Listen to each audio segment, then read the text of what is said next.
Uncle, আমাকে একটা 200 পেজের খাতা দাও না। 200 পেজের খাতা? দাঁড়া, দিচ্ছি। এই নে। এটাতে 200টা পেজ আছে?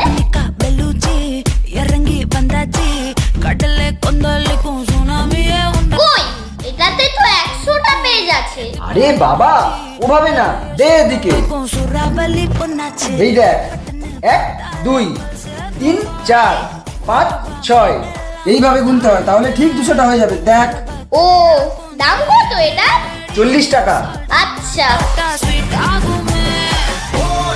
এই দাঁড়া দাঁড়া দাঁড়া, এটা তো 20 টাকা। আমি তো 40 টাকা বললাম তোকে। ও, কই দেখি। এ দেখো, এদিকে 20, এদিকে 20, 40।